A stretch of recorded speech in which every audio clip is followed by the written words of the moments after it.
Okay, first of all, I'd like to welcome everybody to this webinar today. A warm welcome to you all. Thank you very much for joining us, and to our guest speakers, Barry McNamara and Peter Buffoe. I'm Penny McKelvey, I'm Head of Governance, and I'll be sort of chairing and giving you a little bit of an introduction to the session today. So I'm hoping the people that are joining that you're all Peabody residents and you're looking forward to hearing more about the vacancy that we have this spring on our Peabody Trust Board. It's about looking for a new resident member for our board, and just to let you know, we are recording this session, so we would like to make it available for anyone that couldn't join the webinar. So just an awareness that you will be able to perhaps see some of this again if you do lose your contact or signal or anything like that. The actual event format today will be a brief overview of the vacancy, a little bit of a description of the current Peabody board, an explanation of the application process itself, and I'm going to invite Barry and Peter to share some of their experiences and provide some insight into what it means to be a board member and what it involves. You will hear from them just before I open up a Q&A session, so you will go straight into a Q&A after they've spoken. And you can actually raise your questions at any time during the webinar by pressing on the Q&A button, which you'll find on your screen. On mine, it's at the top of the screen. But if you find the Q&A button, you can submit your questions there, and we will try and pick up and answer as many as we can at the end of the session. We've tried to allow enough time. If we don't manage to answer all your questions, or the ones that perhaps we can ask outside of the session, we will give you an email address that you can send your questions to after the session as well. Okay, so there's lots of opportunity to find out more as well as the webinar. And also, we've prepared all of this information for the webinar today. It's all available on our website. There's a good information pack in there which you've got access to. You can download it along with the application forms. So I've introduced myself as Penny McKelvey, Head of Governance. Well, what does that mean? Well, that means that I support the board members, and I've been looking after Barry and Peter for the last few years, and the rest of the board members, in terms of providing all the support that they need, whether it be something on training and development, or just being able to know a bit more about an event or something that's coming onto the board agenda. And I'm hoping that Peter and Barry, I mean, I know you know, obviously know the points of contact in my team, and I do have a few people in the team to help me out. Like Catherine Evans has been heavily involved with the recruitment process. You'll see her name come up later, and she's been working with our communications colleagues and also our resident involvement staff as well on this process. Anyway, so before we get, obviously Peter and Barry have kindly joined us. We'll give them a full introduction when they give you some insights. What I would say, I mean, this is the point where I need to turn to Nikki, who's in our background at the moment. You'll see there's a few people there in the background. She's going to put some slides up now. And what I wanted to say really to start the session is that the voices of our residents are key to everything we do at Peabody. To fulfill our mission, our purpose, and obviously achieve our goals, we have to make sure that their views are incorporated at a board level. I have to ask you the question, really, you know, could you be our new board member? That's why you're attending the webinar. There's a question you may have in your head at the moment. Well, the role of a resident board member is vital, not just for effective governance of Peabody. We're really hoping that we will be able to fill this vacancy before Barry McNamara steps down from his role in April. I would encourage you to read the letter from the chair, our chair of our board, Lord Bob Kerslake, in the information pack, because again, it sort of gives you some sort of feel of what our organisation is all about. I thought you would like to see the current board members of the Peabody Trust Board. There they all are. And I think you can probably spot Barry and Peter there in the mix there. We believe that having a diverse board with members from all backgrounds will help us make better decisions. And this is why we're encouraging residents of all ages and cultural backgrounds to consider the vacancy on our board. There's a great video on the website which June Welcome made. She's a former board member. She left the board a few years ago, but it's a fantastic video, and it will really give you some insight into what it means to be a board member. And Peter and Barry have also given you some very good advice on the website on the recruitment page. For anyone thinking of applying, perhaps you might want to consider some of the advice they've given there as well. So I should mention, at least once in this webinar, that there is a deadline for applications for the role of a board member. That's the 17th of January. And believe it or not, that's just 10 days away now. So what does the board do? Now, I could have put lots and lots of information on slides here. You will find an awful lot of information in the pack. However, I would recommend that you read about the Peabody Group, our mission, our purpose, our value, before you apply. The board is responsible for ensuring systems of good governance, effective risk management and control, and all of those things. However, it sets the strategy, policies, it ensures the achievement of our objectives. And also it ensures that the business within our organisation is conducted in line, not only with the organisation's constitution, but it also has to meet the acts and standards set by our regulators.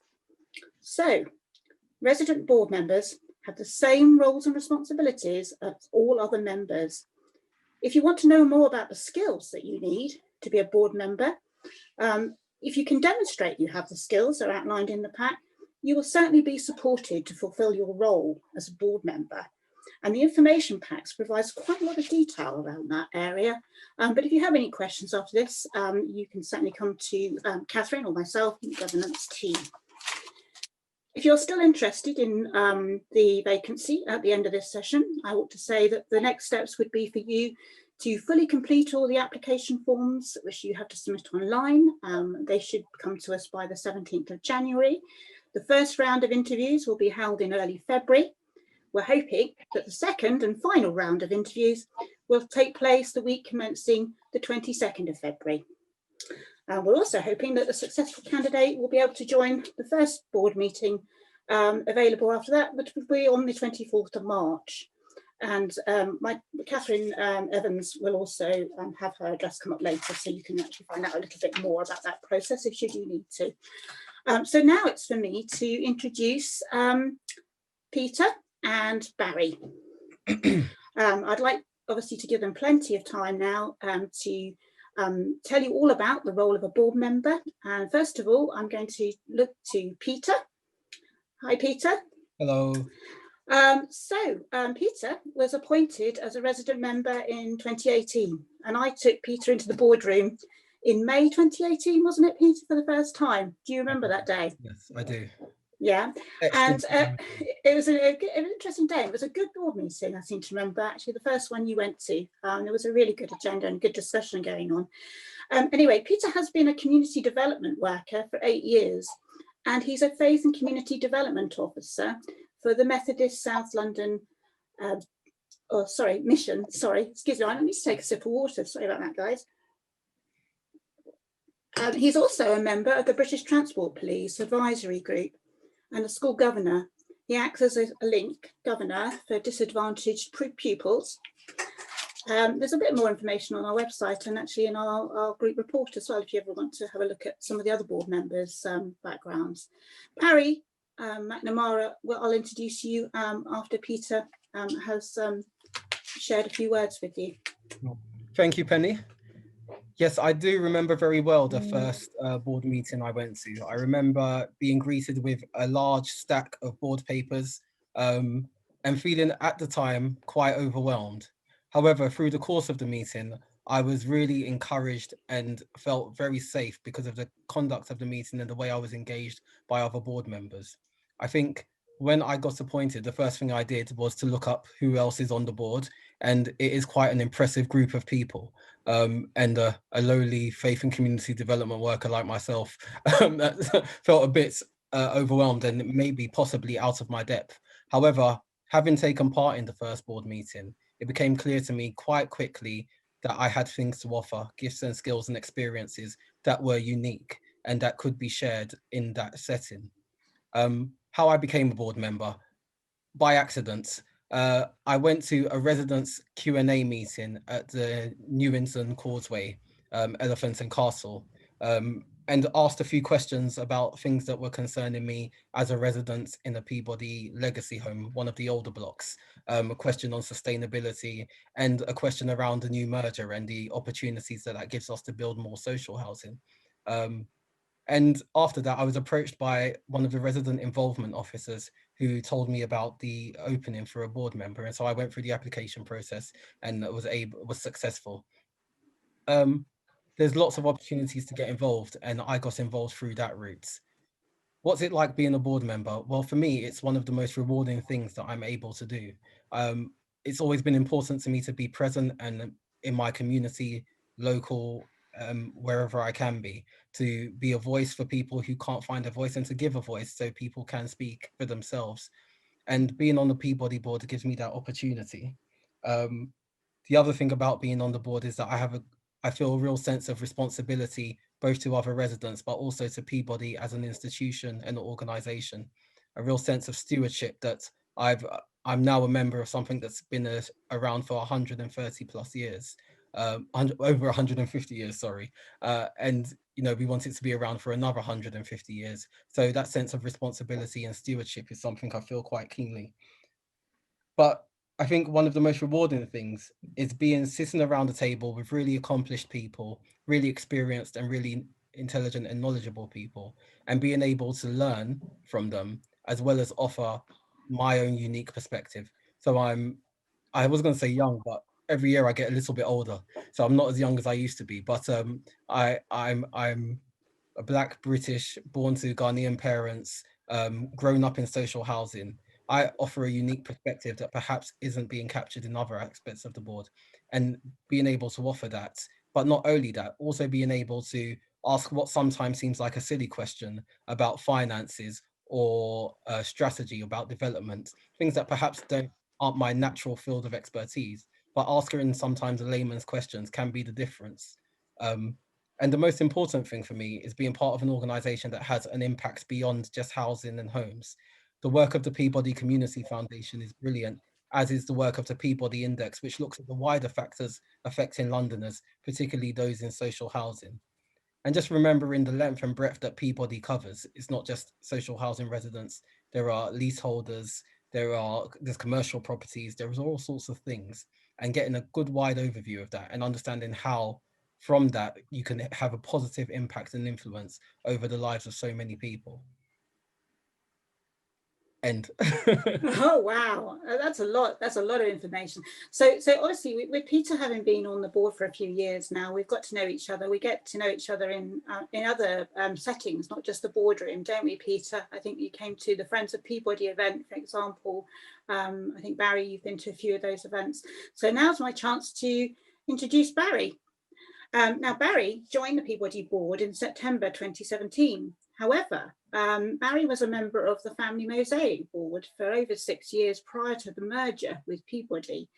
So he's got a lot of board experience as a resident member. So please feel free to fire your questions today and use the opportunity. Now, Barry, during the day, some of you that joined early would have heard me talking about Barry being outside and needing a pair of gloves. Well, he's a landscape gardener, you see. He's been a long-term tenant with Family Mosaic and its predecessors, and Barry has recently been involved with setting up a large food growing community scheme in his Clapham neighbourhood. So that's quite an exciting scheme to be involved with. So Barry has a very, very full diary, I would imagine. So Barry, would you like to share some of your experiences with the people that have joined us today? Yes, that's a nice synopsis of the last 7 or 8 years that I've, 9 years almost, that I've contributed to service, to social housing. Perhaps the best thing to say today is things that might be useful for an understanding of the task as you progress, and the task of applying, and perhaps knowing how to steer your way through the interview. My colleague there, Peter, has sort of implied that we do have some very good and skillful people on the board. That they come They are specialists in all the different fields that we need to cover. So the question is, where do I belong in all that? I know about plants and a few other things, but maybe I don't know about human resources or how to borrow £20 million. So, but the thing that levels us all is that the service, the remit that a housing provider has is very wide and covers things like the well-being of our tenants, counselling services, lobbying, parliament lobbying, the political sphere, training and helping people into work. We have an entire section devoted to care and support for people who are, shall we say, more vulnerable than average, which is a fantastically aspect to our portfolio, and work placement, etc., etc. And so that it may be that you're very skilled in high finance and loan finance, for example, or the development of buildings or planning, but you've got to be able to think about those things too when you attend a board meeting, because that's one of the items on the agenda, etc. So I'm saying that would be the leveler, and that's the thing to keep you buoyant if, like Peter and me before him in the early days, one was a little overwhelmed by some of the aspects of it. Keep that in mind. You're looking for, it's a bit like, I like to play football and I'm not brilliant, so I wait my moment, and every so often I get one. And that's sort of how it is. You wait your moment and then suddenly you're exactly the person with the opinion that's sought. So work on that. And so once you're inside, you've got to get yourself up to speed, but keep, focus on your own strengths and do research on things that interest you, that you think might contribute. Don't try and do everything. Don't spread yourself too thinly. Concentrate on the strengths, as I say. And one thing, yes, that I wanted to say that I thought was very important is do remember that you're a tenant board member and you're not exactly a tenant rep.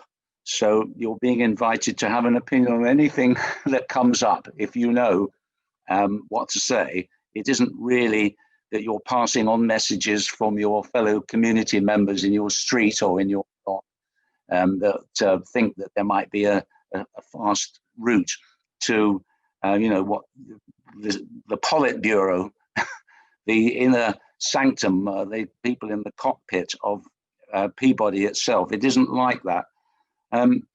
What sort of things might you be expected to discuss at a board meeting? Well, I've made a little list here. You might be expected to discuss the business plan for the next year. Think of that. Or there's a new rollout of a new IT program that's going to reach out towards as many tenants as possible and staff. You might have to be able to discuss that. Mergers, one of the most important things for a modern housing association is merging with others. Or you might be invited to discuss what we should do about Airbnb. And are we going to, tackle that or turn a blind eye? You've got to have an opinion about something like that. And we're involved in a fantastic project to the east of London, beyond Greenwich and beyond Blackheath at Thamesmead. And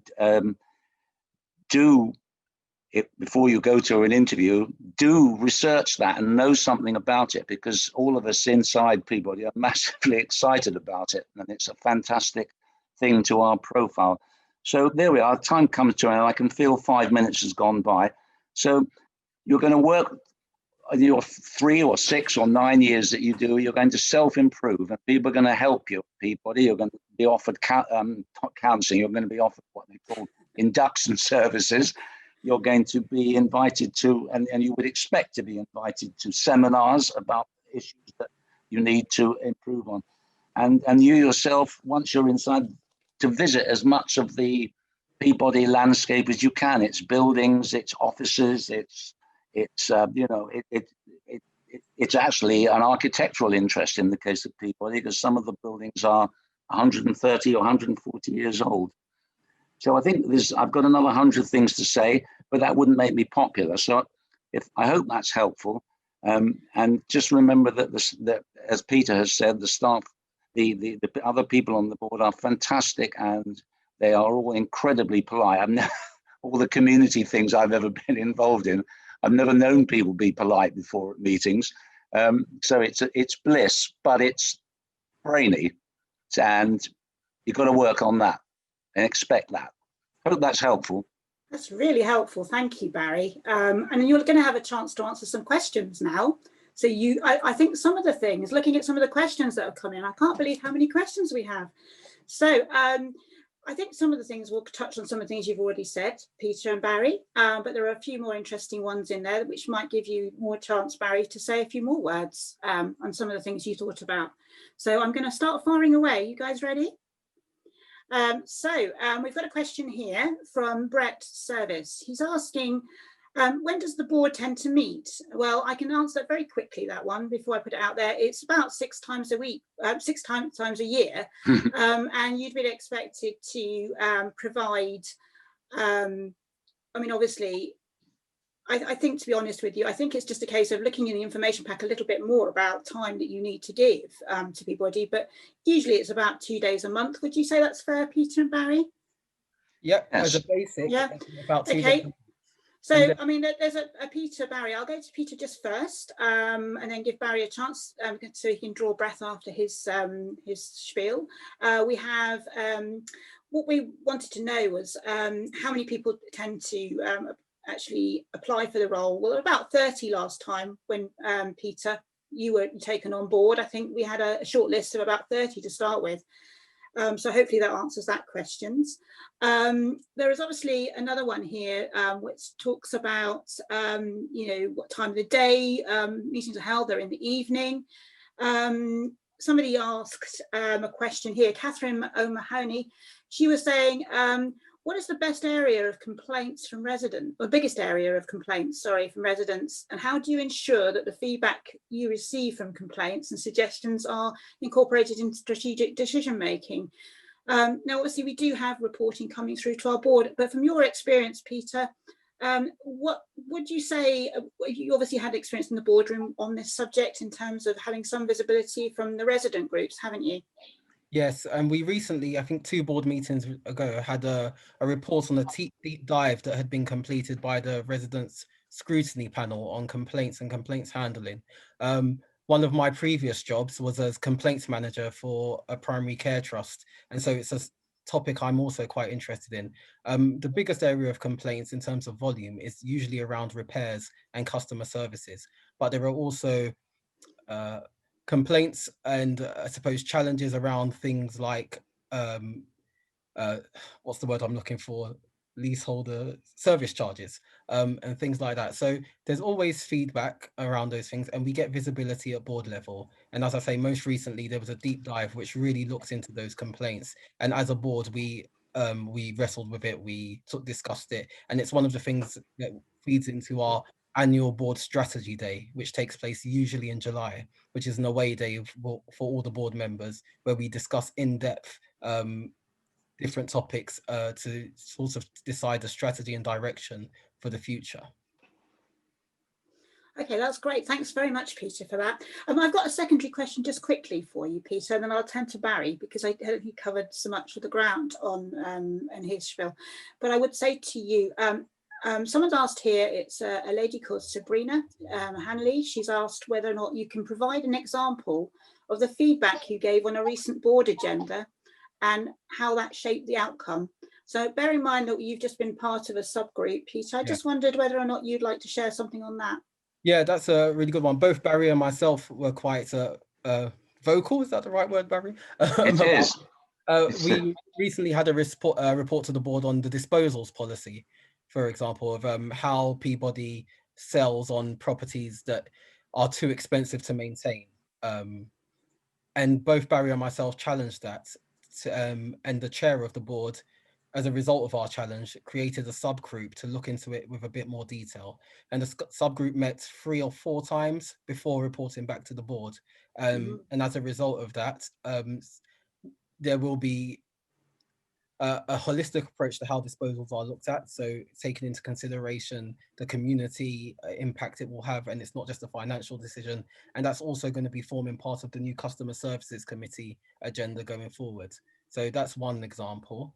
I'm also working with one of the resident involvement members of staff on the Black Lives Matter movement, and so looking at some of the impact of that on not just employees of the organization, but also on residents, and seeing if there's any data around the experience of residents from Black and minority ethnic communities in terms of their experience of Peabody services. So that's a small piece of work which has just started, but that's one or two examples. That's great. Thank you very much, Peter, for that. I've got another question for Barry, actually, because I think Peter answered this question already. Barry, someone here has asked me whether board papers, are the board papers hard to read? Well, they're in English, so that's a good start, and that's fine. And they are well laid out, but they are numerous. And there can be more than 200 pages. Now, that is a bit frightening. However, a lot of those pages will contain statistics, which you can decide for yourself whether there's probably someone else or several other people in the group, in the board, that know how to digest them very quickly and see that they are in order. In other words, to scrutinize them. But I would say, to be helpful as I can, that I would expect now to read and skim, as you did, you know, if you went to college and you had to write an essay and you had to read 10 books or something in order to write 2,000 words, to read and skim 150 pages, perhaps, quite a lot. So it's not the sort of thing you can do the night before, or you shouldn't. And so you must expect to give at least 2 significant chunks of 2 evenings, if assuming you're working and you're otherwise to facing that. But other than that, they're cogently written and readable. There's a bit of jargon, and you can always nag your fellows to stop using too much jargon without explaining what it is. I certainly try and discourage that, Barry, for your benefits. There's too many, when we get rid of acronyms, it's usually me that's done that before we get there. Acronyms. I've got a terrible case of acronyms. Every organisation has them. We try to eliminate them where we can. Thank you very much, Barry, for that answer. So there's somebody here has asked, actually, has said that I'm really involved in my local activities and passionate about my community. I've never been on a board before, so it seems quite daunting. So do you think I should apply, is the question. Yes, and yes again. I'd never been on a formal board like the Peabody board, but I had been a school governor and was involved in my local community. And actually, the skills you have acquired in life will be the same skills you use on the board. When I first became a school governor, I wasn't sure if I would be able to do it. And someone who had been heavily involved in education asked me 2 questions. They said, Peter, can you read? Can you ask questions? If you can do those 2 things, then you can certainly be a board member. That actually leads me to another question that someone's raised here. And this lady would like to know, do you need to be an able-bodied person to be on the Peabody board as a board member, as in able-bodied, as in someone who might have an existing health condition? Well, I think in this situation, we can see how we're conducting ourselves this evening. Most of the board meetings now happen on Zoom because of obvious reasons with the pandemic. However, we can actually accommodate people attending by video or any other means. So it actually means that we can accommodate the needs of our board members for any type of meeting in any which way would help and aid them to be able to contribute their best. And I think that's probably fair. I mean, there have been times, I used to look after boards in other sectors, and there was one particular board member that spent a lot of time in South Africa. And he rarely came to the boardroom, but he was a fantastic participant. He was always attending via video links and other means, and contributed a wealth of knowledge and expertise to the board and brought out some very good outcomes and challenges, I have to say. and he might have been somewhere in the desert. So it basically really doesn't mean anything really. I think as long as you've got the skills, I think I referred to those before. I think I've probably answered that one quite well, because it's down to what you contribute to the board at the end of the day. If you've got the right skills, we will support you in order for you to fulfill your role. So there's another question here about balancing your time between your day job and being on a board. How fair would you say you guys managed to do that, and can you provide some insight? Well, Who would like to go first on that one? It's as a person who in this younger life did rather too many exams for his own health and studied for them, I got used to the idea that you can fit in that sort of work as and when. And so sometimes you might get up early in the morning, or you might have you decide that, in my case, the weather's such rubbish, I'm staying home, and I'll do that. Or, you know, I've tried to avoid it because it looks a bit boring, some of those things, and I leave it till 11 o'clock at night, and I'll then do a couple of hours. It's fitting it in. That's part of it. And after the first, let's say, board meeting, you just accept it. It's not an area of tension. It just builds into your life, because it is a very serious, task. It's dealing with the most serious items you can imagine. 20 million quid loans and development schemes. Got to read it up. Got to have something to say if you're required. So do be sure before you enter that you can make that time, fit it in, possibly 3 or 4 or 5 hours of reading before a board meeting. And actually that leads into another question or two. In fact, 2 people on the webinar today have asked the same question. They've asked us how far in advance of meetings do the papers come out to you. For a normal scheduled meeting, we try to aim to get them at least 5 working days out before a board meeting. If we can get them out ahead of a weekend before that next working week, we certainly try to do that, because we appreciate not everyone is doing everything in a working week. As Barry's just described, it's when you can make the time. The only times where I think we probably have a paper or 2 that will come out a bit later, and that would be when we've got a special item or a subgroup that's focusing on one particular topic, and actually right up to the moment we are getting up-to-date information and need to give the latest news or information to the board members to make a decision. But we try to avoid that in all circumstances, that you're not sort of getting the papers one day and having to participate in the board the next day, if we can help that at all. Sometimes it's down to the subject matter or the sheer volume of stuff that comes through ready for board consumption and for us to make decisions on. Can I just add a bit to what Barry said? Yeah, of course. Yeah. About balancing the time. I think the point Barry makes is really important, that it's a really important job, and we are resident board members, but we are just board members, just like every other member on that board. Yeah. And every other member also has a lot of job and a lot of responsibility. And so as a resident board member, sometimes I hold myself to an even higher standard, recognizing that I'm representing residents and I want to present residents in the best light to people who are making decisions on residents' behalf. So it's always really important to set aside time. I have 3 children, 11, 9, and 5. Almost forgot that one. And my wife, who's also actively involved in the local community.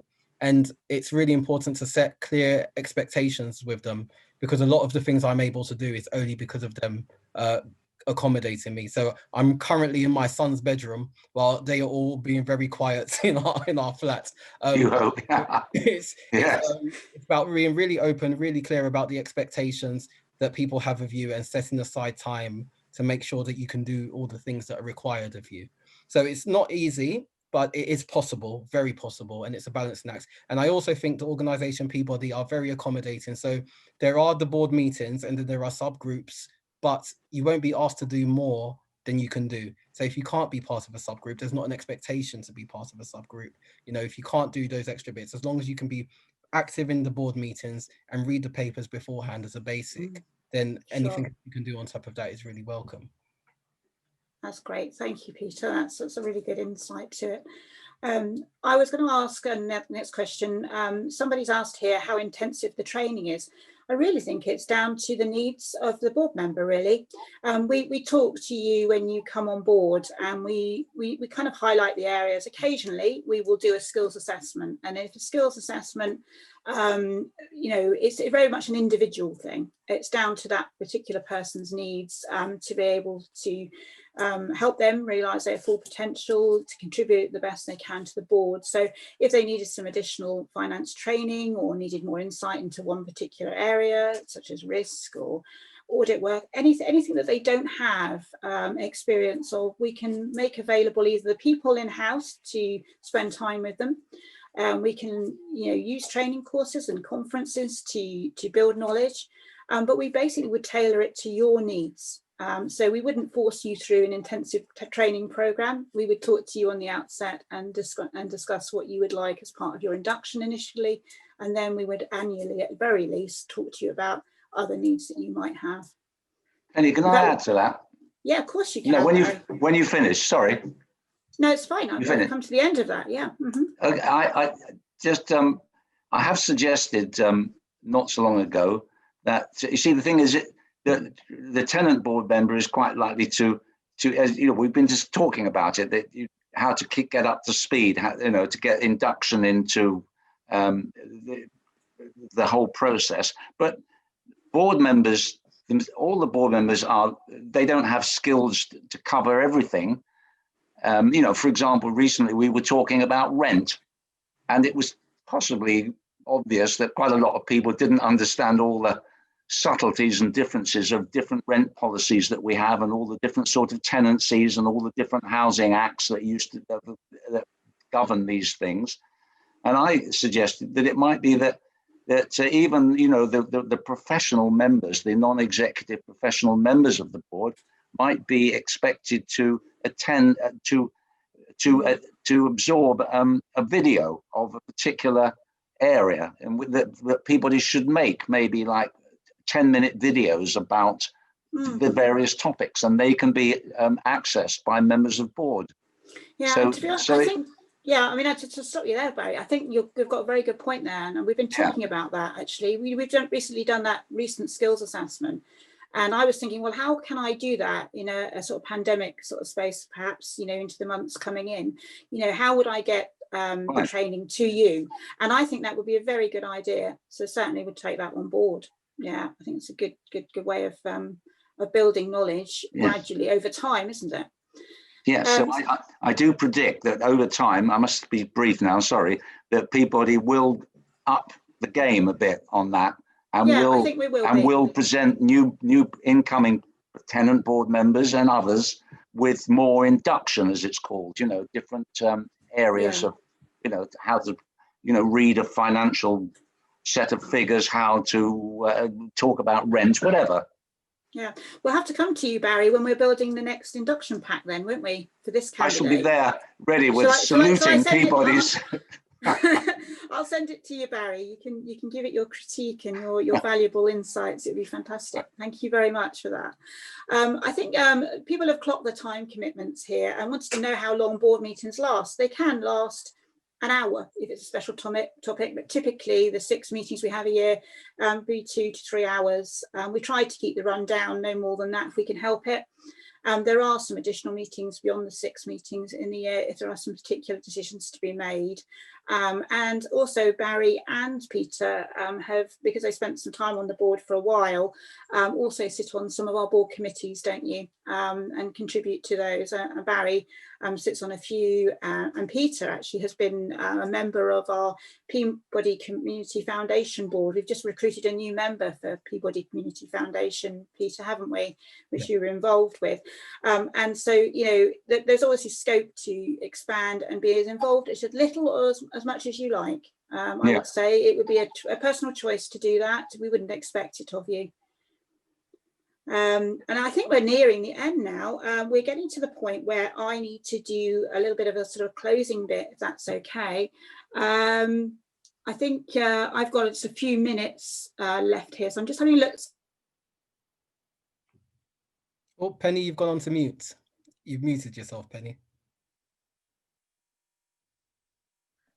Can't hear you, Penny. Going, that's it, I'm there. I'm back in the room. Right, okay. So I've had some thank yous coming through and no more questions, which means that's a good thing. There's one about the annual board fee actually here.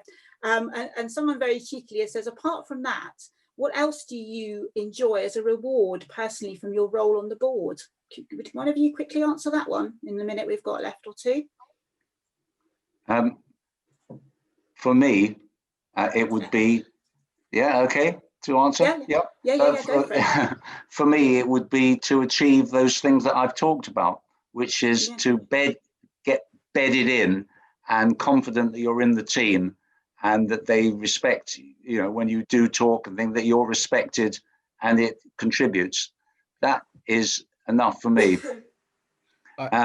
You can do individual things if you want to write a paper about something. Peter and I did some little work like that, and about the issue that he mentioned early on, which was disposals, if you wish to do that. But the main reward is to be in the team and bed in. I would echo that 100%. It's a wonderful organisation to be part of, and it's very fulfilling to be part and to have an impact. But Peter, we're not rubber stamps, are we? We're not rubber stamps, not at all. And I think that's exactly what I was going to say. I can definitely agree with you both. There needs to be a bit of a balance. With thorns in the side once or twice. Yeah. Absolutely, never ever been like that. Never felt like that. It's finding the balance of offering challenge and support, of holding people accountable and also encouraging them. Because ultimately we may sit around the board table and make decisions, but we're asking Peabody staff, who are people just like us, to do a job. And we really need to give that as much support and acknowledgement of how hard they're all working to make that happen for us. And there will be times when it goes wrong. There will be times when there are failures, and we hold them to account for that. But also we recognize and acknowledge how hard some of them are working under some, especially now, really difficult circumstances.